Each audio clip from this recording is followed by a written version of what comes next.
press the bell icon on the YouTube app and never miss another update.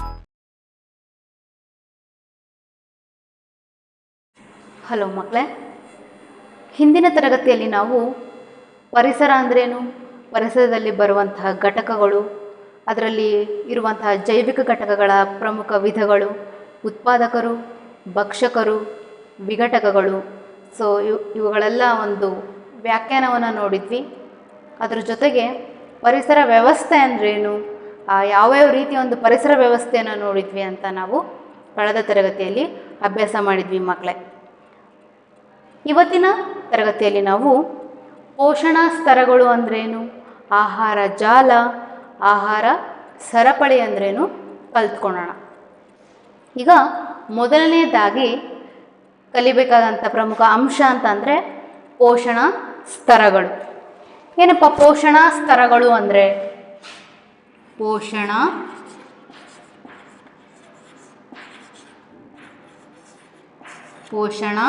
ಸ್ತರಗಳು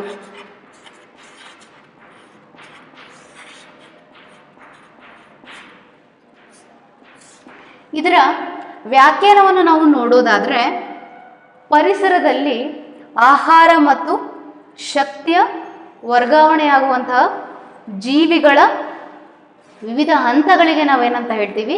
ಪೋಷಣಾ ಸ್ತರಗಳು. ಏನು? ಪರಿಸರದಲ್ಲಿ ಆಹಾರ ಮತ್ತು ಶಕ್ತಿಯ ವರ್ಗಾವಣೆಯು ಜೀವಿಗಳ ವಿವಿಧ ಹಂತಗಳಲ್ಲಿ ಆಗುವುದನ್ನು ನಾವೇನಂತ ಹೇಳ್ತೀವಿ? ಪೋಷಣಾ ಸ್ತರಗಳು. ಈಗ ವ್ಯಾಖ್ಯಾನವನ್ನು ಬರೀತೀನಿ ಮಕ್ಕಳೇ.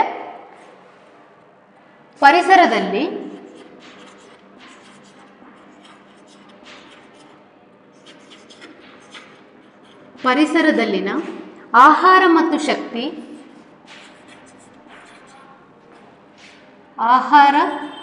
ಮತ್ತು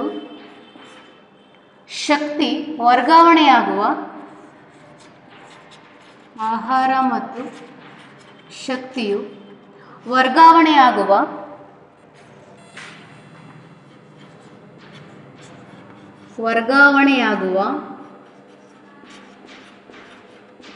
ವರ್ಗಾವಣೆಯಾಗುವ ಜೀವಿಗಳ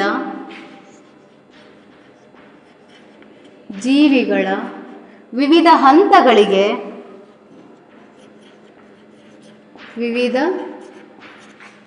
ಹಂತಗಳಿಗೆ ನಾವು ಪೋಷಣಾ ಸ್ತರಗಳು ಎಂದು ಕರೆಯುತ್ತೇವೆ. ಪೋಷಣಾ ಸ್ತರಗಳು ಎಂದು ಕರೆಯುತ್ತೇವೆ. ಗೊತ್ತಾಯ್ತಾ ಮಕ್ಕಳೇ? ಪೋಷಣಾ ಸ್ತರಗಳು ಅಂತಂದರೆ ಪರಿಸರದಲ್ಲಿನ ಆಹಾರ ಮತ್ತು ಶಕ್ತಿಯು ವರ್ಗಾವಣೆ ಆಗುವುದು. ಎಲ್ಲಿಂದ? ಜೀವಿಗಳ ವಿವಿಧ ಹಂತಗಳಿಗೆ. ಹಾಗಾದರೆ ಆ ಹಂತಗಳು ಯಾವುವು ಅಂತ ನಾವೀಗ ನೋಡೋಣ. ಮಕ್ಕಳೇ, ನಾವು ಈ ಪೋಷಣಾ ಸ್ತರಗಳನ್ನು ಒಂದು ಪಿರಮಿಡ್ಡಿನ ರೂಪದಲ್ಲಿ ನಾವು ಅದನ್ನು ಬರೆದು ಕಲಿತೀವಿ ಮಕ್ಕಳೇ. ಸೊ ಆ ಪಿರಮಿಡನ್ನು ನಾವು ಬರೆಯೋದಾದರೆ, ಈ ಒಂದು ಪಿರಮಿಡ್ ರೀತಿಯಲ್ಲಿ ನಾವು ಬರೆದಾಗ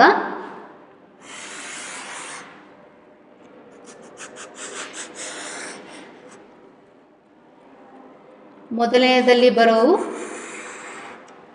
ಉತ್ಪಾದಕರು, ಎರಡನೆಯದಾಗಿ ಪ್ರಾಥಮಿಕ ಭಕ್ಷಕರು, ದ್ವಿತೀಯ ಭಕ್ಷಕರು ಮತ್ತು ತೃತೀಯ ಭಕ್ಷಕರು. ಈಗ ಮೊದಲನೇದಾಗಿ ನಾವು ನೋಡೋದಾದರೆ ಉತ್ಪಾದಕರು.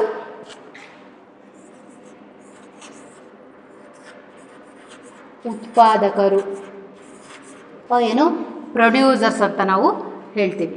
ಇನ್ನು ಎರಡನೆಯದಾಗಿ ಬರುವಂಥದ್ದು ಪ್ರಾಥಮಿಕ ಭಕ್ಷಕರು.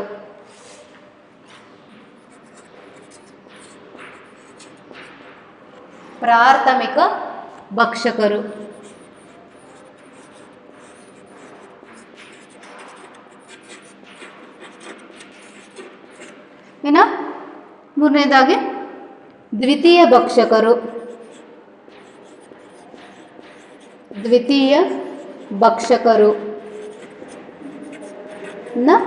ಕೊನೆಯದಾಗಿ ತೃತೀಯ ಭಕ್ಷಕರು.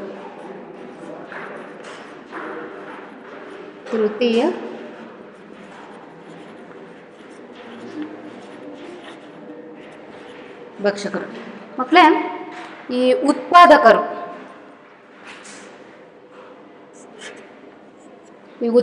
ಏನು ನಾವು ಪ್ರೊಡ್ಯೂಸರ್ಸ್ ಅಂತ ಹೇಳ್ತೀವಿ, ಇದಕ್ಕೆ ನಾವು ಸಸ್ಯಗಳಿಗೆ ನಾವು ಉದಾಹರಣೆ ಕೊಡಬಹುದು. ಇನ್ನು ಪ್ರಾಥಮಿಕ ಭಕ್ಷಕರು ಅಂತ ನಾವು ಹೇಳಿದರೆ ನಾವು ಇದಕ್ಕೆ ನಾವು ಸಸ್ಯಾಹಾರಿಗಳು ಅಂತ ನಾವು ಹೇಳ್ತೀವಿ. ಪ್ರಾಥಮಿಕ ಭಕ್ಷಕರು ಅಂತಂದರೆ ಸಸ್ಯಾಹಾರಿಗಳು. ಇದನ್ನು ಫಸ್ಟ್ ಟ್ರಾಪಿಕ್ ಲೆವೆಲ್ ಅಂತ ಹೇಳ್ತೀವಿ, ಫಸ್ಟ್ ಟ್ರಾಪಿಕ್ ಲೆವೆಲ್. ಇನ್ನು ಎರಡನೇದಾಗಿ ದ್ವಿತೀಯ ಭಕ್ಷಕರು ಅಂತಂದರೆ ಮಾಂಸಾಹಾರಿಗಳು.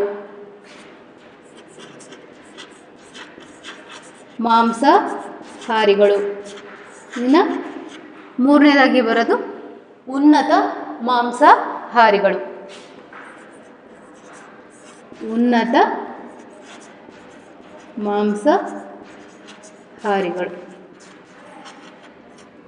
ಇದನ್ನು ನಾವು ಫಸ್ಟ್ ಟ್ರಾಪಿಕ್ ಲೆವೆಲ್ ಅಂತ ಬರಿತೀವಿ. ಇದು ಟ್ರಾಪಿಕ್ ಲೆವೆಲ್, ಇದು first trophic level, second trophic level, third trophic level. ಪೋಷಣಾ ಸ್ತರಗಳಂತಂದರೆ ನಾವು ಅದನ್ನ ಪಿರಮಿಡ್ನ ಒಂದು ರಚನೆಯಲ್ಲಿ ನಾವು ಅದನ್ನು ಬರೆದು ಕಲಿತೀವಿ. ಅದರಲ್ಲಿ ಪರಿಸರದಲ್ಲಿನ ಆಹಾರ ಮತ್ತು ಶಕ್ತಿ, ಇಲ್ಲಿರುವಂಥ ಆಹಾರ, ಉತ್ಪಾದಕರು ಅಂತಂದರೆ ಸಸ್ಯಗಳು,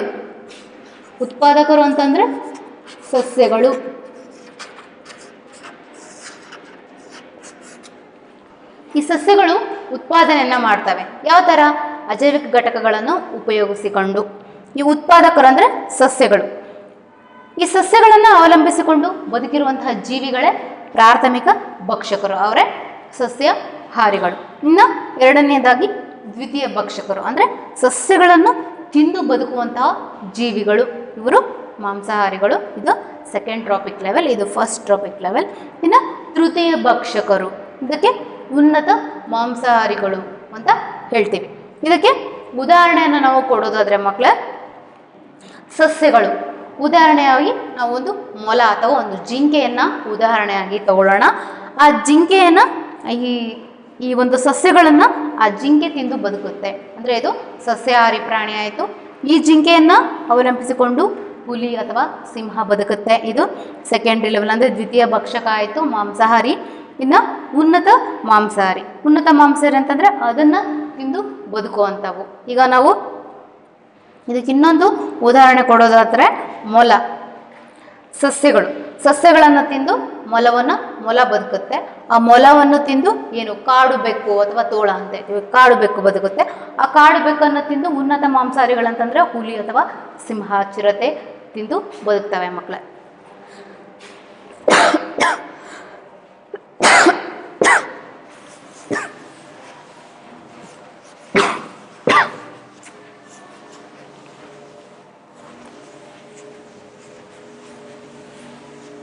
ಮಕ್ಕಳೇ, ಈಗ ನಾವು ಈ ಪೋಷಣಾ ಸ್ತರಗಳಿಗೆ ನಾವು ಉದಾಹರಣೆಯನ್ನು ನೋಡಿದ್ವಿ.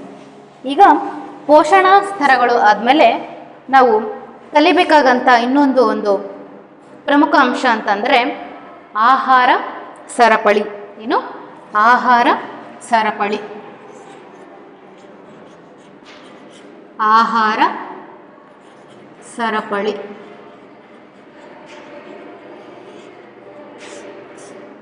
ಆಹಾರ ಸರಪಳಿ ಅಥವಾ ಫುಡ್ ಚೈನ್ ಅಂತ ಹೇಳ್ತೀವಿ.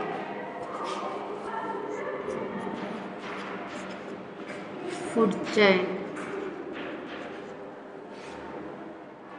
ಸರಪಳಿ, ಫುಡ್ ಚೈನ್. ಏನಪ್ಪ ಆಹಾರ ಸರಪಳಿ ಅಥವಾ ಫುಡ್ ಚೈನ್ ಅಂತ ಹೇಳಿದರೆ, ಪರಿಸರ ವ್ಯವಸ್ಥೆಯಲ್ಲಿ ನಾನು ಈಗೇನು ಪೋಷಣಾ ಸ್ತರ ಬರೆದೆ ಅಂದರೆ ಒಂದು ಟ್ರಾಪಿಕ್ ಲೆವೆಲಿಂದ ಇನ್ನೊಂದು ಟ್ರಾಪಿಕ್ ಲೆವೆಲ್ಗೆ ಆಹಾರವು ಮತ್ತು ಶಕ್ತಿ ವರ್ಗಾವಣೆ ಆಗ್ತಾ ಹೋಗುತ್ತೆ.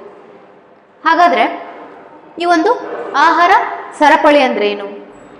ಒಂದು ಪೋಷಣಾ ಸ್ತರದಿಂದ, ಪರಿಸರದಲ್ಲಿ ಒಂದು ಪೋಷಣಾ ಸ್ತರದಿಂದ ಇನ್ನೊಂದು ಪೋಷಣಾ ಸ್ತರಕ್ಕೆ ಆಹಾರ ಮತ್ತು ಶಕ್ತಿ ವರ್ಗಾವಣೆಯಾಗುವುದನ್ನು ತೋರಿಸುವ ಒಂದು ಚಿತ್ರಣಕ್ಕೆ ನಾವೇನಂತ ಹೇಳ್ತೀವಿ? ಆಹಾರ ಸರಪಳಿ. ಈಗ ಡೆಫಿನೇಷನ್ ಬರೆಯೋದಾದರೆ, ಪರಿಸರ ವ್ಯವಸ್ಥೆಯಲ್ಲಿ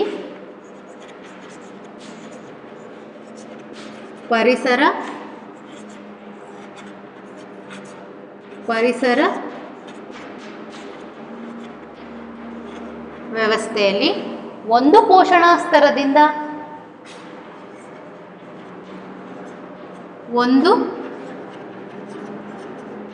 ಪೋಷಣ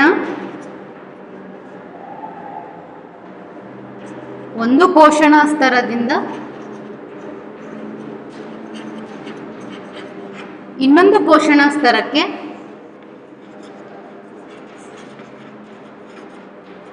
ಇನ್ನೊಂದು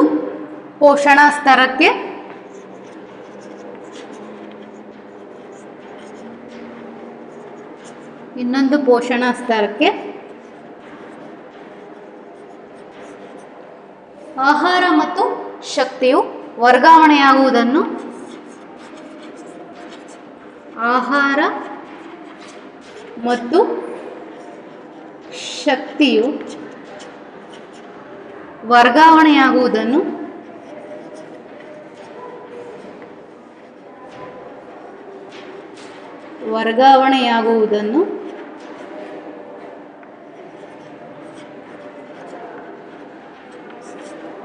ತೋರಿಸುವ ಚಿತ್ರಣಕ್ಕೆ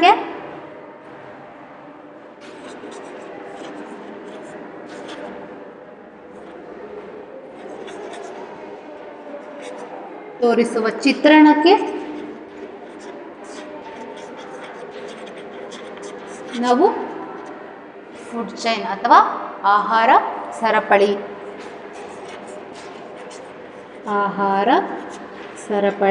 ಎನ್ನುವರು. ಮಕ್ಕಳೇ, ಈ ಆಹಾರ ಸರಪಳಿಗೆ ನಾವು ಅನೇಕ ಉದಾಹರಣೆಯನ್ನು ಕೊಡಬಹುದು.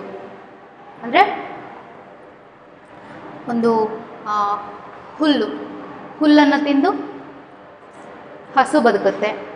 ಹಸುವನ್ನು ತಿಂದು ಕಾಡು ಪ್ರಾಣಿಗಳಾದಂಥ ಒಂದು ಹುಲಿ, ಚಿರತೆ, ಅವುಗಳು ಬದುಕ್ತವೆ. ಅರ್ಥ ಆಯ್ತಾ? ಇನ್ನು ಇದರಲ್ಲಿ ನಾವು ಉತ್ಪಾದಕರು ಯಾರು, ಸಸ್ಯಾಹಾರಿಗಳು ಯಾರು, ಮಾಂಸಾಹಾರಿಗಳು ಯಾವು, ಉನ್ನತ ಮಾಂಸಾಹಾರಿಗಳೆಂದು ನಾವು ಸಹ ಅದನ್ನು ವಿಂಗಡಣೆ ಮಾಡಿ ಹೇಳ್ಬೋದು. ಈಗ ಉದಾಹರಣೆ ಕೊಡೋದಾದರೆ ಹುಲ್ಲು. ಉದಾಹರಣೆ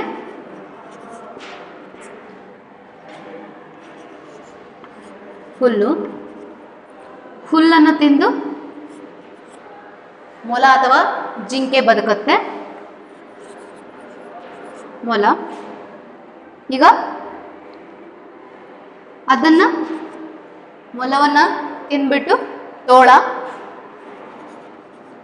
ಅಥವಾ ಬೇರೆ ಯಾವುದಾದ್ರೂ ಕಾಡು ಬೇಕಾದರೂ ಹೇಳ್ಬೋದು, ಅದನ್ನು ತಿಂದು ಚಿರತೆ ಬದುಕತ್ತೆ. ಅಂದರೆ ಇದು ಒಂದು ಚೈನ್, ಸರಪಳಿ ಇದ್ದಂಗೆ. ಒಂದನ್ನು ಅವಲಂಬಿಸಿಕೊಂಡು ಇನ್ನೊಂದು ಬದುಕಲು ಸಾಧ್ಯ ಆಗತ್ತೆ. ಇದರಲ್ಲಿ ಹುಲ್ಲು ಉತ್ಪಾದಕರು ಅಂತ ನಾವು ಹೇಳಿದರೆ, ಇದು ಉತ್ಪಾದಕರು, ಇದು ಸಸ್ಯಾಹಾರಿಗಳು. ಅಂದರೆ ನಾವು ಪೋಷಣ ಸ್ತರದ ಪ್ರಕಾರ ನಾವು ನೋಡೋದಾದರೆ ಇವು ಸಸ್ಯಾಹಾರಿಗಳು. ಮೊಲ ಸಸ್ಯಾಹಾರಿಗೆ ಬರುತ್ತೆ. ಇದು ಮಾಂಸಾಹಾರಿ. ತೋಳ ಮಾಂಸಾಹಾರಿಗೆ ಬಂದರೆ ಇನ್ನು ಚಿರತೆ ಅಥವಾ ಹುಲಿ ಇದು ಉನ್ನತ ಮಾಂಸಾಹಾರಿಗೆ ಬರುತ್ತೆ. ಉನ್ನತ ಮಾಂಸಾಹಾರಿ. ಅರ್ಥ ಆಯ್ತಾ ಮಕ್ಕಳೇ? ಆಹಾರ ಸರಪಳಿ ಅಂತಂದ್ರೆ ಪರಿಸರ ವ್ಯವಸ್ಥೆಯಲ್ಲಿ ಒಂದು ಪೋಷಣಾ ಸ್ತರದಿಂದ ಇನ್ನೊಂದು ಪೋಷಣಾ ಸ್ತರಕ್ಕೆ ಆಹಾರ ಮತ್ತು ಶಕ್ತಿಯು ವರ್ಗಾವಣೆಯಾಗುವುದನ್ನು ನಾವು ತೋರಿಸುವ ಒಂದು ಚಿತ್ರಣಕ್ಕೆ ನಾವೇನಂತ ಹೇಳ್ತೀವಿ ಅಂತಂದ್ರೆ ಆಹಾರ ಸರಪಳಿ. ಈ ಆಹಾರ ಸರಪಳಿಗೆ ಒಂದು ಉದಾಹರಣೆ ನೋಡೋದಾದ್ರೆ ಹುಲ್ಲು ಅಥವಾ ಸಸ್ಯಗಳನ್ನೇ ತಗೋಬಹುದು. ಅದನ್ನು ತಿಂದು ಮೊಲ ಅಥವಾ ಜಿಂಕೆ ಬದುಕುತ್ತೆ. ಜಿಂಕೆನ ತಿಂದು ತೋಳ ಅಥವಾ ಕಾಡು ಬೆಕ್ಕು ನಾವು ಉದಾಹರಣೆ ಕೊಡ್ಬೋದು, ಅದು ಬದುಕುತ್ತೆ. ಅದನ್ನು ತಿಂದು ಚಿರತೆ ಬದುಕುತ್ತೆ. ಇದು ಉತ್ಪಾದಕರಾದರೆ ಇದು ಸಸ್ಯಾಹಾರಿ ಆಯಿತು, ಇದು ಮಾಂಸಾಹಾರಿ ಆಯಿತು, ಇದು ಉನ್ನತ ಮಾಂಸಾಹಾರಿ ಆಯಿತು. ಅಂದರೆ ಇದು ಉತ್ಪಾದಕರು, ಇದು ಪ್ರಾಥಮಿಕ ಭಕ್ಷಕರು, ಇದು ದ್ವಿತೀಯ ಭಕ್ಷಕರು, ಇದು ತೃತೀಯ ಭಕ್ಷಕರು. ಮಕ್ಕಳ ಇಲ್ಲಿ ಆಹಾರ ಮತ್ತು ಶಕ್ತಿಯು ವರ್ಗಾವಣೆ ಅಂತ ಹೇಳಿದೆ ನಾನು. ಅಂದರೆ ಯಾವುದೇ ಆಹಾರ ಸರಪಳಿಯಲ್ಲಿ ಅಂದರೆ ನಾವೀಗ ತಿಂದಂಥ ಆಹಾರ ಅದು ನಮಗೆ ಶಕ್ತಿಯನ್ನು ಕೊಡುತ್ತೆ. ಉದಾಹರಣೆಯಾಗಿ ಇವಾಗ ವೆಹಿಕಲ್ಸನ್ನು ನೋಡೋಣ, ವಾಹನಗಳು. ಆ ವಾಹನಗಳಿಗೆ ಇಂಧನವನ್ನು ಹಾಕಿದಾಗ ಮಾತ್ರ ಆ ಯಂತ್ರಗಳು ಕೆಲಸ ಮಾಡ್ತವೆ. ಅದೇ ಥರ ನಾವು ಆಹಾರವನ್ನು ತಗೊಂಡಾಗ ಮಾತ್ರ ಅದು ಶಕ್ತಿಯನ್ನಾಗಿ ಅದು ವರ್ಗಾವಣೆ ಆಗುತ್ತೆ ಅಥವಾ ಬದಲಾಗುತ್ತೆ. ಆವಾಗ ನಾವೇನು ಮಾಡ್ಬೋದು, ನಮಗೆ ಶಕ್ತಿ ಇದ್ದರೆ ನಾವು ಎಲ್ಲ ಕೆಲಸಗಳನ್ನು ಮಾಡಿಕೊಳ್ಬೋದು ಮತ್ತು ನಮ್ಮ ದೇಹವು ಸಹ ನಿರ್ಮಾಣವಾಗುತ್ತೆ. ಅರ್ಥ ಆಯ್ತಾ ಮಕ್ಕಳೇ? ಇಷ್ಟು ಆಹಾರ ಸರಪಳಿ. ಇನ್ನು ಆಹಾರ ಸರಪಳಿಯಲ್ಲಿ ನಾವು ನೋಡೋದಾದರೆ ಜಲಚರ ಒಂದು ಆಹಾರ ಸರಪಳಿಗೂ ನಾವು ಒಂದು ಉದಾಹರಣೆನ ಕೊಡ್ಬೋದು. ಜಲಚರ ಆಹಾರ ಸರಪಳಿ. ಜಲಚರದ ಆಹಾರ ಸರಪಳಿಗೆ ಕೊಡೋದಾದರೆ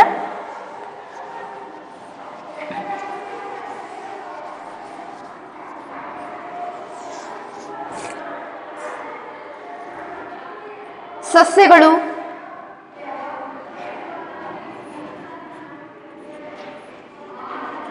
ಜಲಚರ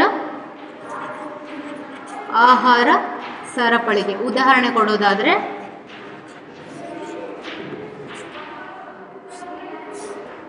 ಅದು ಸಸ್ಯಗಳು ಅಂದರೆ ಜಲಚರ ಸಸ್ಯಗಳು ಅಂತ. ಆ ಸಸ್ಯಗಳನ್ನು ತಿಂದ್ಕೊಂಡು ಸಸ್ಯಾಹಾರಿ ಮೀನು ಬದುಕುತ್ತೆ.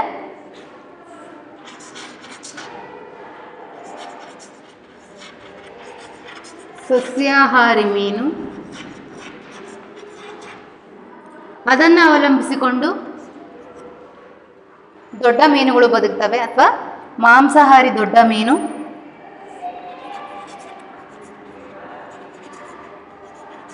ಮಾಂಸಾಹಾರಿ ದೊಡ್ಡ ಮೀನು ಅದನ್ನು ತಿಂದು ಉನ್ನತ ಮಾಂಸಾಹಾರಿಗಳು ಬದುಕ್ತವೆ. ಮಾಂಸಾಹಾರಿ ಪ್ರಾಣಿಗಳು ಅಂದರೆ ಈಗ ಜಲಚರ ಸಸ್ಯಗಳು, ಚಿಕ್ಕ ಚಿಕ್ಕ ಏನೋ ನೀರಿನಲ್ಲಿರುವಂಥ ಜಲಚರ ಸಸ್ಯಗಳನ್ನು ಆ ಚಿಕ್ಕ ಒಂದು ಸಸ್ಯಾಹಾರಿ ಮೀನುಗಳು ಬದುಕ್ತವೆ ತಿಂದು. ಆ ಚಿಕ್ಕ ಮೀನುಗಳನ್ನು ತಿಂದ್ಕೊಂಡು ದೊಡ್ಡ ಮಾಂಸಾಹಾರಿ ಮೀನುಗಳು ಅಂದರೆ ಅವು ಸಸ್ಯಗಳನ್ನು ತಿನ್ನಲ್ಲ, ಅವೇನು ಮಾಡ್ತವೆ, ಬರೀ ಚಿಕ್ಕ ಮೀನುಗಳಿಗೆ ಅವಲಂಬಿಸಿರ್ತವೆ. ಆ ಚಿಕ್ಕ ಮೀನುಗಳನ್ನು ದೊಡ್ಡ ಮಾಂಸಾಹಾರಿ ಮೀನುಗಳು ತಿಂದು ಬದುಕ್ತವೆ. ಅವುಗಳನ್ನು ಉನ್ನತ ಮಾಂಸಾಹಾರಿಗಳು ಅಂತಂದರೆ, ಉನ್ನತ ಮಾಂಸಾಹಾರಿಗಳು ಅಂತಂದರೆ ತಿಮಿಂಗ್ಲ ಇರ್ಬೋದು, ಮೊಸಳೆ ಇರ್ಬೋದು, ಅವುಗಳು ತಿಂದು ಬದುಕ್ತವೆ. ಈ ಥರ ಒಂದು ಪೋಷಣಾ ಸ್ತರ ಒಂದು ಕಡೆಯಿಂದ ಇನ್ನೊಂದು ಕಡೆಗೆ ಅದು ವರ್ಗಾವಣೆ ಆಗ್ತಾ ಹೋಗುತ್ತೆ. ಮಕ್ಕಳೇ, ನೀವು ಇನ್ನೊಂದು ತಿಳ್ಕೋಬೇಕು, ಈ ಯಾವುದೇ ಒಂದು ನಾವು ಪೋಷಣಾ ಸ್ತರವನ್ನು ಬರೆದಾಗ ಉತ್ಪಾದಕರು ಅತ್ಯಂತ ಹೆಚ್ಚಿನ ಪ್ರಮಾಣದಲ್ಲಿ ಇರ್ತಾರೆ. ನಾವೀಗ ಬರೆದ್ವಿ, ಒಂದು ಪಿರಮಿಡ್ ಶೇಪಲ್ಲಿ ಬರೆದ್ವಿ, ಅಲ್ಲಿ ಯಾವಾಗಲೂ ಉತ್ಪಾದಕರೇ ಹೆಚ್ಚಿನ ಪ್ರಮಾಣದಲ್ಲಿರ್ತವೆ. ನೆಕ್ಸ್ಟು ಅದರಲ್ಲಿ ಬರುವಂಥ ಪ್ರಾಥಮಿಕ ದ್ವಿತೀಯ ಭಕ್ಷಕರವು ಕಡಿಮೆ ಆಗ್ತಾ ಹೋಗುತ್ತೆ. ಅರ್ಥ ಆಯ್ತಾ ಮಕ್ಕಳೇ? ಯಾವತ್ತು ಶಕ್ತಿಯ ವರ್ಗಾವಣೆ ಉತ್ಪಾದಕರಲ್ಲಿ ಹೆಚ್ಚಿನ ಪ್ರಮಾಣದಲ್ಲಿರುತ್ತೆ. ಅರ್ಥ ಆಯ್ತಾ ಮಕ್ಕಳೇ? ಈಗ ಒಂದು ಉದಾಹರಣೆ ಕೊಡೋದಾದರೆ, ಈಗ ಉತ್ಪಾದಕರು ಅಂತ ಹೇಳಿದೆ, ಈ ಉತ್ಪಾದಕರಿಂದ ಸಸ್ಯಾಹಾರಿಗಳಿಗೆ 1000 ಕಿಲೋ ಜೌಲಷ್ಟು ಶಕ್ತಿ ವರ್ಗಾವಣೆ ಆದರೆ, ಮತ್ತೆ ಅದೇ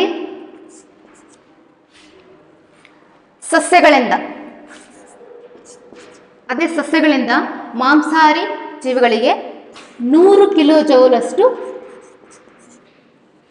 ಶಕ್ತಿ ವರ್ಗಾವಣೆ ಆಗುತ್ತೆ. ಮತ್ತೆ ಅದೇ ಮಾಂಸಾಹಾರಿಯಿಂದ ಉನ್ನತ ಮಾಂಸಾಹಾರಿಗಳಿಗೆ ಮತ್ತೆ ಕೇವಲ 10 ಕಿಲೋ ಜೌಲಷ್ಟು ಶಕ್ತಿ ವರ್ಗಾವಣೆ ಆಗ್ತಾ ಹೋಗುತ್ತೆ. ಇದು ನಾವು ನೆನ್ಪಿಡ್ಕೋಬೇಕು ಮಕ್ಕಳೇ. ಯಾಕೆಂತಂದರೆ ಶಕ್ತಿಯ ಹರಿವು ಯಾವಾಗಲೂ ಏಕಮುಖವಾಗಿರುತ್ತದೆ ಅಥವಾ ನೇರವಾಗಿರುತ್ತದೆ. ಅದು ಯಾವಾಗಲೂ ಉತ್ಪಾದಕರಿಂದ ಸಸ್ಯಾಹಾರಿಗಳಿಗೆ ಅಥವಾ ಮಾಂಸಾಹಾರಿ ಅಥವಾ ಉನ್ನತ ಮಾಂಸಾಹಾರಿಗೆ ಒಂದು ವರ್ಗಾವಣೆ ಆಗಬೇಕಾದ್ರೆ ಅದು ಆ ಒಂದು ಶಕ್ತಿಯ ಒಂದು ಪ್ರಮಾಣ ಕಡಿಮೆ ಆಗ್ತಾ ಹೋಗುತ್ತೆ. ಅರ್ಥ ಆಯ್ತಾ ಮಕ್ಕಳೇ? ಸೊ ಯಾವ ಥರ ಕಡಿಮೆ ಆಗುತ್ತೆ ಅಂತಂದರೆ, ನಾವೀಗ ಯಾವುದೇ ಒಂದು ಆಹಾರ ಸರಪಳಿಯಲ್ಲಿ ಒಂದು ಪೋಷಣಾ ಸ್ತರದಿಂದ, ಅಂದರೆ ಇದು ಒಂದು ಪೋಷಣಾ ಸ್ತರದಿಂದ ಇನ್ನೊಂದು ಪೋಷಣಾ ಸ್ತರಕ್ಕೆ ಕೇವಲ 10% ಮಾತ್ರ ಶಕ್ತಿ ಬಿಡುಗಡೆ ಆಗ್ತಾ ಹೋಗುತ್ತೆ. ಇನ್ನು ಉಳಿದಿರುವಂಥ 90%, ಕೇವಲ 10% ಮಾತ್ರ ಶಕ್ತಿ ಮುಂದಿನ ಒಂದು ಸರಪಳಿಗೆ ಅಥವಾ ಮುಂದಿನ ಒಂದು ಪೋಷಣ ಸ್ತರಕ್ಕೆ ಅದು ಬದಲಾಗ್ತಾ ಹೋಗುತ್ತೆ, ವರ್ಗಾವಣೆ ಆಗ್ತಾ ಹೋಗುತ್ತೆ. ಇನ್ನು 90ರಷ್ಟು ಶಕ್ತಿ ಆ ಜೀವಿಯಲ್ಲೇ ಉಳಿಯುತ್ತೆ ಅಥವಾ ಆ ಜೀವಿಗೆ ಬೇಕಾಗುತ್ತೆ. ಯಾವ ಥರ ಅಪ್ಪ? ಉಸಿರಾಟಕ್ಕಾಗಲಿ ಅಥವಾ ಜೀರ್ಣಕ್ರಿಯೆಗಾಗಲಿ, ಎಕ್ಸ್ಕ್ರೀಷನ್ ಅಥವಾ ಹೊರಹಾಕೋದಕ್ಕಾಗಲಿ, ವಿಸರ್ಜನಾಂಗ ಕ್ರಿಯೆಗಾಗಲಿ, ಇದಕ್ಕೆ ನಮ್ಮ ಜೀವಕೋಶಕ್ಕೆ ಅಗತ್ಯವಾಗಿರೋದ್ರಿಂದ ಪ್ರತಿಯೊಂದು ಪೋಷಣಾ ಸ್ತರದಿಂದ ಇನ್ನೊಂದು ಪೋಷಣಾ ಸ್ತರಕ್ಕೆ ಕೇವಲ 10% ಮಾತ್ರ ಶಕ್ತಿಯು ವರ್ಗಾವಣೆ ಆಗುತ್ತೆ. ಇದನ್ನು ನಾವು ನೆನ್ಪಿಟ್ಕೋಬೇಕು ಮಕ್ಕಳೇ. ಅರ್ಥ ಆಯ್ತಾ ಮಕ್ಕಳೇ? ಈಗ ನೆಕ್ಸ್ಟ್ ನಾವು ಆಹಾರ ಜಾಲ ಇದನ್ನ ನೋಡೋಣ. ಏನಪ್ಪ ಆಹಾರ ಜಾಲ? ನಾವೀಗ ಆಹಾರ ಸರಪಳಿ ಅಂದ್ರೆ ಏನು ತಿಳ್ಕೊಂಡ್ವಿ. ಅಂದ್ರೆ ಒಂದು ಪೋಷಣಾ ಸ್ತರದಿಂದ ಇನ್ನೊಂದು ಪೋಷಣಾ ಸ್ತರಕ್ಕೆ ಶಕ್ತಿಯು, ಆಹಾರ ಮತ್ತು ಶಕ್ತಿಯು ವರ್ಗಾವಣೆ ಆಗುತ್ತೆ. ಇದನ್ನು ತೋರಿಸುವ ಒಂದು ಚಿತ್ರಣಕ್ಕೆ ನಾವೇನಂತ ಹೇಳಿದ್ವಿ? ಆಹಾರ ಸರಪಳಿ ಅಥವಾ ಫುಡ್ ಚೈನ್ ಅಂತ ಹೇಳಿದ್ವಿ. ಹಾಗಾದ್ರೆ ಆಹಾರ ಜಾಲ ಅಂದ್ರೆ ಏನು? ಆಹಾರ ಸರಪಳಿಗೂ ಆಹಾರ ಜಾಲಕ್ಕೂ ಏನು ವ್ಯತ್ಯಾಸವನ್ನು ನಾವು ನೋಡ್ಬೋದು? ಈಗ ಆಹಾರ ಜಾಲ, ಜಾಲ ಅಂದರೆ ವೆಬ್ ಅಥವಾ ಇದನ್ನು ನಾವು ಫುಡ್ ವೆಬ್ ಅಂತ ಹೇಳ್ತೀವಿ. ಇದರ ವ್ಯಾಖ್ಯಾನವನ್ನು ನಾವು ಹೇಳೋದಾದರೆ, ಒಂದು ಪರಿಸರದ ವ್ಯವಸ್ಥೆಯಲ್ಲಿ ಅನೇಕ ರೀತಿಯ ಒಂದು ಸರಪಳಿಗಳಿದ್ದು, ಅನೇಕ ರೀತಿಯ ಒಂದು ಆಹಾರ ಸರಪಳಿಗಳಿದ್ದು, ಅವುಗಳು ಕೆಲವು ವೇಳೆ ಒಂದು ನಿರ್ದಿಷ್ಟ ಪ್ರಭೇದದ ಮೂಲಕ ಅಂತರ್ ಸಂಬಂಧವನ್ನು ಅಥವಾ ಬಲೆಯನ್ನು ನಿರ್ಮಿಸಿಕೊಂಡಿರ್ತವೆ. ಅಂದರೆ ಒಂದೇ ಒಂದು ಉತ್ಪಾದಕರನ್ನು ಅವಲಂಬಿಸಿಕೊಂಡು ಅನೇಕ ಪ್ರಾಣಿಗಳು ಬದುಕಿರ್ತವೆ ಅಂತ. ಜಾಲ ಒಂಥರ ನಾವು ಅದನ್ನು ಜಾಲ ಅಂತ ಹೇಳ್ತೀವಿ, ಅದಕ್ಕೋಸ್ಕರ ಅದನ್ನು ಆಹಾರ ಜಾಲ ಅಂತ ಹೇಳ್ತೀವಿ. ಈಗ ವ್ಯಾಖ್ಯಾನವನ್ನು ನಾವು ನೋಡೋದಾದರೆ, ಆಹಾರ ಜಾಲ, ಆಹಾರ ಜಾಲ ಅಥವಾ ಇದನ್ನು ನಾವು ಫುಡ್ ವೆಬ್ ಅಂತ ಕರಿತೀವಿ.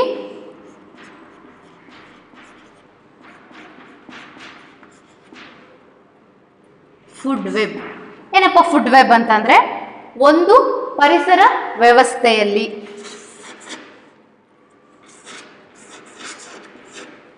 ಒಂದು ಪರಿಸರ ವ್ಯವಸ್ಥೆಯಲ್ಲಿ ಒಂದು ಪರಿಸರ ವ್ಯವಸ್ಥೆಯಲ್ಲಿ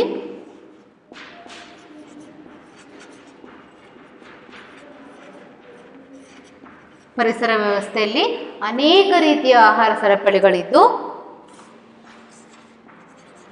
ಅನೇಕ ಆಹಾರ ಸರಪಳಿಗಳಿದ್ದು ಆಹಾರ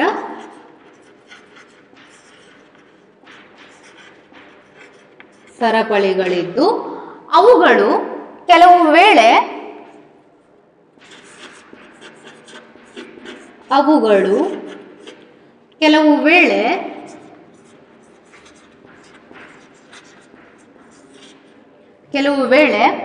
ಒಂದು ನಿರ್ದಿಷ್ಟ ಪ್ರಭೇದದ ಮೂಲಕ ಒಂದು ನಿರ್ದಿಷ್ಟ ಪ್ರಭೇದದ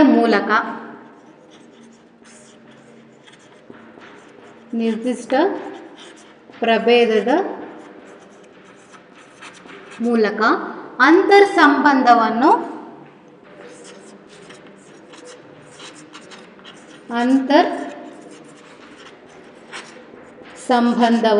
ಅಥವಾ ಬಲೆಯನ್ನು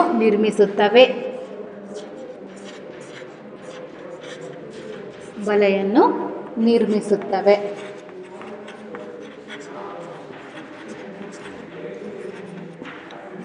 ಇದಕ್ಕೆ ನಾವು ಆಹಾರ ಜಾಲ ಅಥವಾ ಫುಡ್ ವೆಬ್ ಅಂತ ಕರಿತೀವಿ. ಇನ್ನೊಂದ್ಸಲ ನಾವು ಡೆಫಿನೇಷನ್ನ ನೋಡೋದಾದ್ರೆ, ಏನಪ್ಪ ಫುಡ್ ವೆಬ್ ಅಥವಾ ಆಹಾರ ಜಾಲ ಎಂದರೆ ಒಂದು ಪರಿಸರ ವ್ಯವಸ್ಥೆಯಲ್ಲಿ ಅನೇಕ ಆಹಾರ ಪದ್ಧತಿಗಳಿದ್ದು ಅವುಗಳು ಕೆಲವು ವೇಳೆ ಒಂದು ನಿರ್ದಿಷ್ಟ ಪ್ರಭೇದದ ಮೂಲಕ ಅಂತರ್ ಸಂಬಂಧವನ್ನು ಅಥವಾ ಬಲೆಯನ್ನು ನಿರ್ಮಿಸುತ್ತವೆ. ಇವುಗಳಿಗೆ ನಾವು ಏನಂತ ಹೇಳ್ತೀವಿ?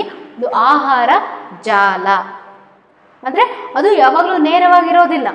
ಈಗ ನಾವು ಹೇಳಿದ್ವಿ ಆಹಾರ ಸರಪಳಿ ಯಾವಾಗಲೂ ಏಕಮುಖವಾಗಿರುತ್ತದೆ, ನೇರವಾಗಿರುತ್ತದೆ ಅಂತ. ಆದರೆ ಇಲ್ಲಿ ಆ ಥರ ಅಲ್ಲ. ಜಾಲ ಯಾವ ಥರ ಬೇಕಾದರೂ ಕನೆಕ್ಷನ್ ಇರ್ಬೋದು. ಅರ್ಥ ಆಯ್ತಾ ಮಕ್ಕಳೇ? ಈಗ ನಾನೊಂದು ಉದಾಹರಣೆ ಹೇಳೋದಾದ್ರೆ, ಸಸ್ಯಗಳು. ಈಗ ಒಂದು ಟೊಮೊಟೊ ಸಸ್ಯ ಅಂತ ತಿಳ್ಕೊಳ್ಳಿ, ಅಥವಾ ಒಂದು ಕ್ಯಾರೆಟ್ ಅಂತ ತಿಳ್ಕೊಳ್ಳಿ.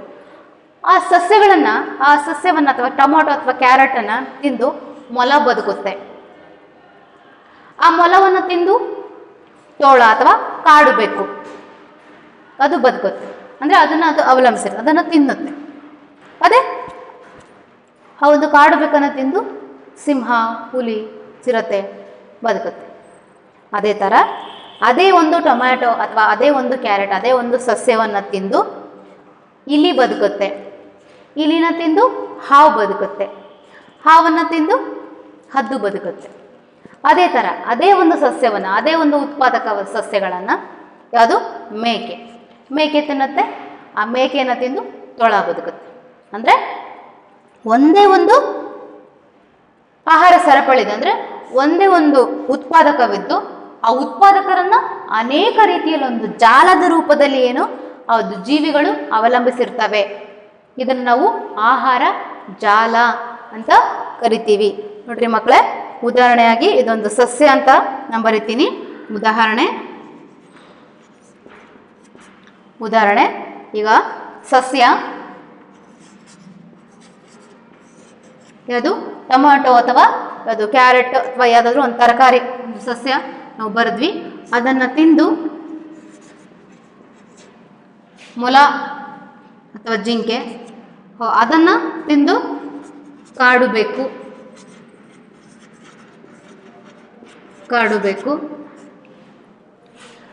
ಅದನ್ನು ತಿಂದು ತೋಳ ಅಥವಾ ಹುಲಿ ಬದುಕುತ್ತೆ. ಈಗ ಇದೇ ಒಂದು ಸಸ್ಯವನ್ನು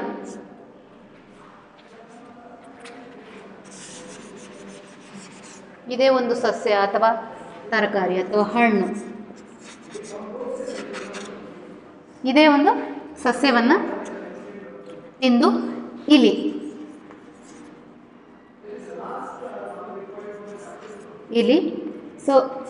ಇಲಿಯನ್ನು ತಿಂದು ಹಾವು ಬದುಕುತ್ತೆ. ಮತ್ತೆ ಹಾವನ್ನು ಹದ್ದು. ಇದೇ ಉತ್ಪಾದಕರಿಗೆ ನಾವು ಇನ್ನೊಂದು ಜಾಲವನ್ನು ನೋಡೋದಾದ್ರೆ,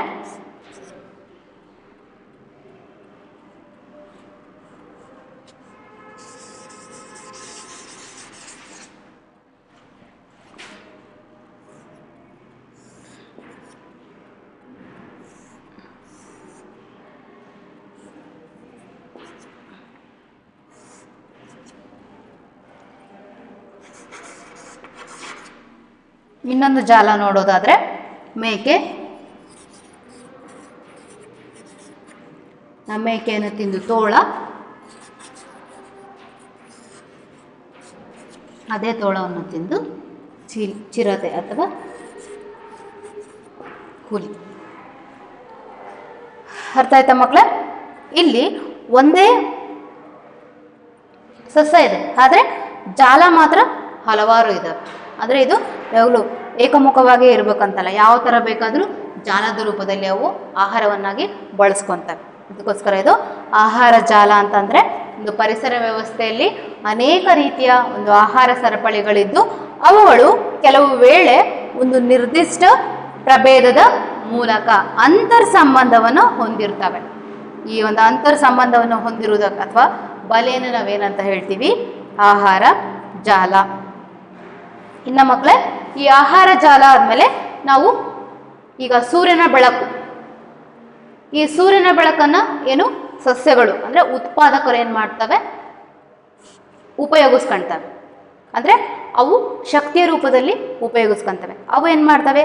ಆ ಸಸ್ಯಗಳು ದ್ಯುತಿ ಸಂಶ್ಲೇಷಣ ಕ್ರಿಯೆಯಿಂದ ಆಹಾರವನ್ನು ತಯಾರಿಸಿಕೊಂಡು ನಮಗೆ ಹಣ್ಣುಗಳ ರೂಪದಲ್ಲಿ ನಾವು ಅದಕ್ಕೆ, ಅಥವಾ ಕಾಳುಗಳ ರೂಪದಲ್ಲಿ ಅಥವಾ ಧಾನ್ಯಗಳ ರೂಪದಲ್ಲಿ ನಾವು ಸಸ್ಯಗಳಿಗೆ ನಾವು ಅವಲಂಬಿಸಿದ್ದೀವಿ. ಅದನ್ನು ತಿಂದು ನಾವು ಬದುಕ್ತೀವಿ ಮನುಷ್ಯರು.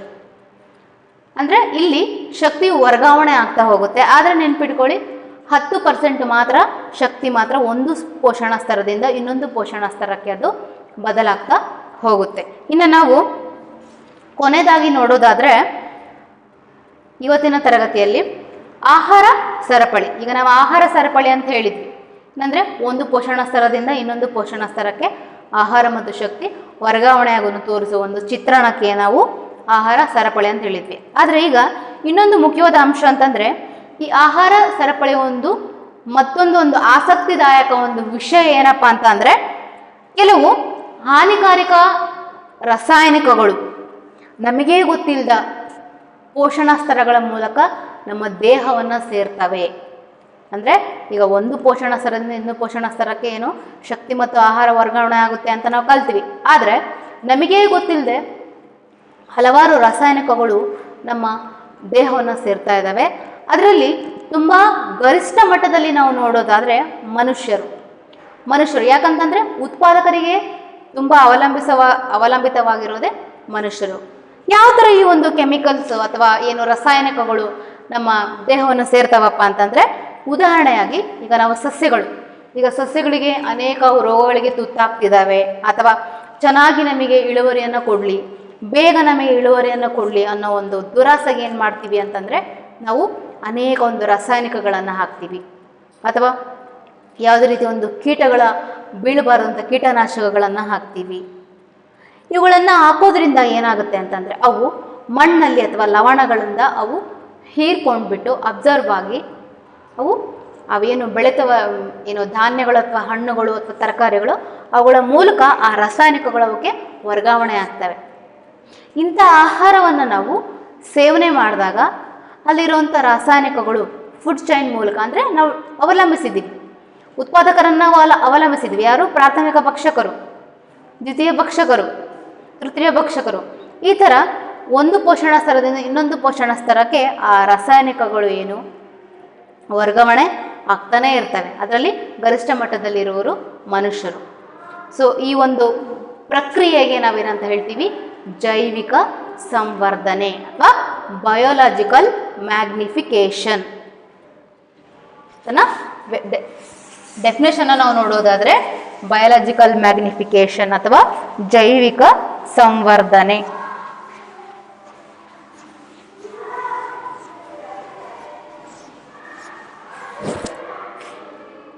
ಜೈವಿಕ ಸಂವರ್ಧನೆ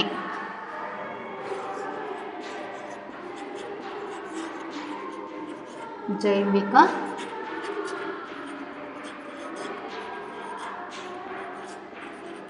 ಸಂವರ್ಧನೆ ಏನಪ್ಪ? ಜೈವಿಕ ಸಂವರ್ಧನೆ ಅಥವಾ ಬಯೋಲಾಜಿಕಲ್ ಮ್ಯಾಗ್ನಿಫಿಕೇಶನ್ ಅಂತ ಹೇಳಿದರೆ, ಆಹಾರ ಸರಪಳಿಗಳಲ್ಲಿ ಕೆಲವು ಹಾನಿಕಾರಕ ಅಥವಾ ವಿಷಕಾರಕ ರಾಸಾಯನಿಕಗಳು, ಆಹಾರ ಸರಪಳಿಗಳಲ್ಲಿ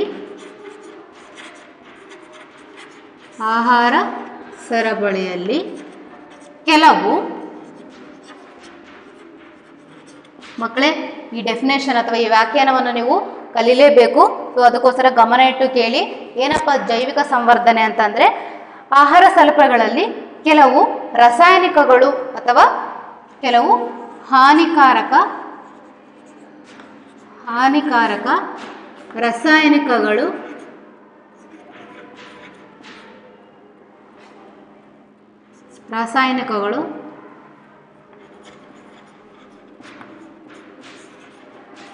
ಅಥವಾ ವಿಷಕಾರಕ ವಸ್ತುಗಳು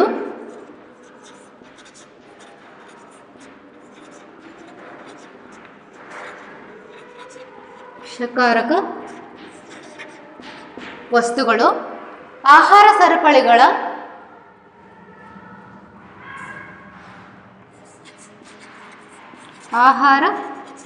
ಸರಪಳಿಗಳ ಮೂಲಕ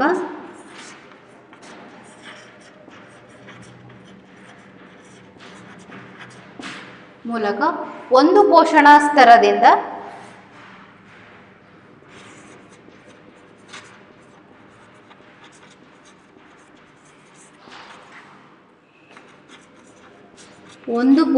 ಸ್ತರದಿಂದ ಇನ್ನೊಂದು ಪೋಷಣ ಸ್ತರಕ್ಕೆ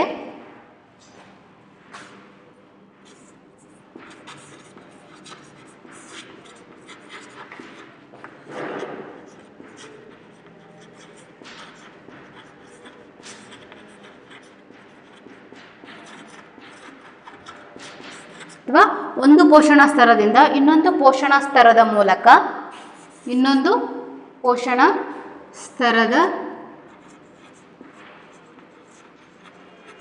ಮೂಲಕ ಜೀವಿಗಳ ದೇಹದಲ್ಲಿ ಸಂಗ್ರಹವಾಗುತ್ತವೆ. ದೇಹದಲ್ಲಿ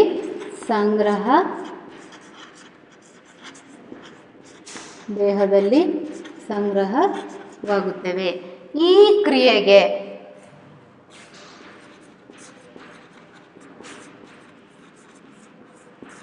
ಕ್ರಿಯೆಗೆ ನಾವು ಜೈವಿಕ ಸಂವರ್ಧನೆ ಎಂದು ಹೇಳುತ್ತೇವೆ. ಏನು ಜೈವಿಕ ಸಂವರ್ಧನೆ ಅಂತಂದರೆ, ಆಹಾರ ಸರಪಳಿಯಲ್ಲಿ ಕೆಲವು ಹಾನಿಕಾರಕ ರಾಸಾಯನಿಕಗಳು ಅಥವಾ ವಿಷಕಾರಕ ವಸ್ತುಗಳು ಆಹಾರ ಸರಪಳಿಗಳ ಮೂಲಕ ಒಂದು ಪೋಷಣಾ ಸ್ತರದಿಂದ ಇನ್ನೊಂದು ಪೋಷಣಾ ಸ್ತರದ ಮೂಲಕ ಜೀವಿಗಳ ದೇಹದಲ್ಲಿ ಸಂಗ್ರಹವಾಗುತ್ತದೆ. ಅಂತಂದರೆ ಈಗ ಸಸ್ಯಗಳಿಗೆ ನಾವೇನು ಮಾಡ್ತೀವಿ, ರಾಸಾಯನಿಕಗಳನ್ನು ಅಥವಾ ಗೊಬ್ಬರಗಳನ್ನು, ಯಾವುದಾದ್ರೂ ಈ ಕೆಮಿಕಲ್ಸನ್ನು ನಾವು ಹಾಕ್ತೇವೆ. ಆ ಗಿಡಗಳು ಹಾಗೆ ಬೆಳೆದು ನಮಗೆ ಫಲವತ್ತತೆಯಾದ ಒಂದು ಧಾನ್ಯಗಳನ್ನು ಕೊಟ್ಟರು ಸಹ ಅದರಲ್ಲಿ ವಿಷಕಾರಕ ಒಂದು ಅಂಶಗಳು ಅದರಲ್ಲಿ ಸಂಗ್ರಹವಾಗಿರ್ತವೆ. ಅದನ್ನು ನಾವು ಆಹಾರವನ್ನಾಗಿ ಬಳಸಿದಾಗ ಅದೇ ನಮ್ಮ ದೇಹದಲ್ಲಿ ವರ್ಗಾವಣೆ ಆಗ್ತಾ ಹೋಗುತ್ತದೆ. ಸೊ ಈ ಒಂದು ಪ್ರಕ್ರಿಯೆಗೆ ನಾವೇನಂತ ಹೇಳ್ತೀವಿ, ಜೈವಿಕ ಸಂವರ್ಧನೆ. ಈ ಜೈವಿಕ ಸಂವರ್ಧನೆಯಿಂದ ಅನೇಕ ಅನಾಹುತಗಳನ್ನು ನಾವು ಅನುಭವಿಸ್ಬೋದು, ಅನೇಕ ರೀತಿಯ ರೋಗಗಳಿಗೆ ನಾವು ತುತ್ತಾಗ್ಬೋದು. ಇನ್ನು ಜಲಚರ ಪ್ರಾಣಿಗಳು ಸಹ ಹಾನಿಯಾಗ್ತಾ ಹೋಗ್ತವೆ. ಮಕ್ಕಳೇ, ಇವತ್ತಿನ ತರಗತಿಯಲ್ಲಿ ನಾವು ಆಹಾರ ಪೋಷಣಾ ಸ್ತರಗಳು ಎಂದರೇನು, ಆಮೇಲೆ ಆಹಾರ ಸರಪಳಿ, ಅದಕ್ಕೆ ಅನೇಕ ರೀತಿಯ ಒಂದು ಉದಾಹರಣೆಗಳನ್ನು ನೋಡಿದ್ವಿ. ಆಮೇಲೆ ಆಹಾರ ಜಾಲಕ್ಕೆ ಉದಾಹರಣೆ ಎಂದರೇನು, ಅದಕ್ಕೆ ವ್ಯಾಖ್ಯಾನವೆಂದರೇನು, ಇನ್ನು ಕೊನೆಯದಾಗಿ ಜೈವಿಕ ಸಂವರ್ಧನೆ. ಈ ಜೈವಿಕ ಸಂವರ್ಧನೆಯಲ್ಲಿ ಇರುವಂತಹ ಅನೇಕ ಧಾನ್ಯಗಳಿರ್ಬೋದು ಅಥವಾ ತರಕಾರಿಗಳಿರ್ಬೋದು, ಇವನ್ನು ನಾವು ಬರೀ ತೊಳೆಯೋದ್ರಿಂದ ಯಾವುದೇ ರೀತಿಯ ಪ್ರಯೋಜನ ಇಲ್ಲ. ಬರೀ ತೊಳೆಯೋದ್ರಿಂದ ಇದರಲ್ಲಿರುವಂಥ ವಿಷಕಾರಿ ವಸ್ತುಗಳು ಯಾವುದೇ ರೀತಿಯಾಗಿ ಇವು ಬದಲಾವಣೆ ಆಗೋದಿಲ್ಲ. ಆ ವಿಷಕಾರಿ ವಸ್ತುಗಳು ನಮ್ಮಲ್ಲಿ ಸಂಗ್ರಹಣೆ ಆಗ್ತಾನೆ ಹೋಗ್ತವೆ ಮಕ್ಕಳೇ. ಅದನ್ನು ನಾವು ಜೈವಿಕ ಸಂವರ್ಧನೆ ಅಂತ ಹೇಳ್ತೀವಿ. ಇನ್ನು ಮುಂದಿನ ತರಗತಿಯಲ್ಲಿ ನಾವು ನಮ್ಮ ಚಟುವಟಿಕೆಗಳು ಪರಿಸರದ ಮೇಲೆ ಯಾವ ರೀತಿ ಒಂದು ಪ್ರಭಾವವನ್ನು ಬೀರ್ತವೆ ಅನ್ನೋದನ್ನು ನಾವು ಮುಂದಿನ ತರಗತಿಯಲ್ಲಿ ತಿಳ್ಕೊಳ್ಳೋಣ ಮಕ್ಕಳೇ. Thank you.